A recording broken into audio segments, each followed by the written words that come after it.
George Whitefield 18वें सदी के एक मारूफ अंग्रेजी मजहबी रहनुमा और वाइज थे, जिन्होंने अमेरिका और बरतानिया में ग्रेट अवेकनिंग की मजहबी तहरीक को फरोग दिया।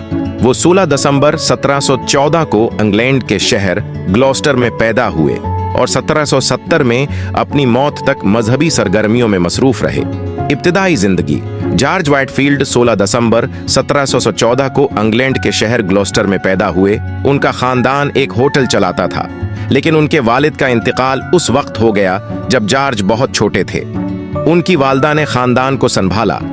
जॉर्ज को शुरू से ही तालीम में दिलचस्पी थी और उन्होंने ऑक्सफोर्ड यूनिवर्सिटी में दाखिला लिया, जहां उनकी मुलाकात जॉन वेस्ली और चार्ल्स वेस्ली से हुई, जो बाद में मेथोडिस्ट तहरीक के बानी बने। मजहबी तहरीक और ग्रेट अवेकनिंग: ऑक्सफोर्ड में अपने क़याम के दौरान व्हाइटफील्ड ने मजहब की तरफ गहरी रग़बत महसूस की और 1335 में पादरी बन गए। वो एक करिश्माती वाइज थे और उनके खतबे बहुत मुअस्सिर होते थे। 1379 में वो पहली बार अमेरिका गए, जहां उन्होंने जनूबी रियासतों में मजहबी इज्तिमाआत मुनाक़द किए। उनका अंदाज है इतना मुतासिर कुन था कि हज़ारों लोग उनके खुतबात सुनने आते थे।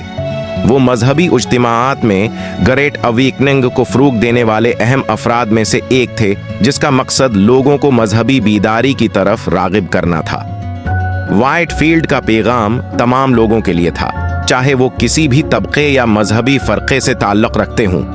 वो अमेरिका में मुख्तलिफ कॉलोनियों का दौरा करते रहे और बड़े बड़े इज्तिमाआत मुनाक़द किए, जहां उन्होंने मजहबी मौज़ूआत पर ख़ुतबे दिए। नज़रियात और इख्तिलाफ़ात: व्हाइटफील्ड और जॉन वेस्ली के दरमियान कुछ मजहबी इख्तिलाफ़ात भी थे, ख़ास तौर पर तक़दीर और पेशगोई के मसाइल पर। वेस्ली तकदीर के खिलाफ थे, जबकि व्हाइटफील्ड का अकीदा था कि खुदा ने इंसानों की किस्मत पहले से तय कर रखी है। इस इख्तिलाफ के बावजूद वो एक दूसरे का एहतराम करते थे और दोनों की तहरीकात ने प्रोटेस्टेंट अज़म में गहरे उसरात छोड़े।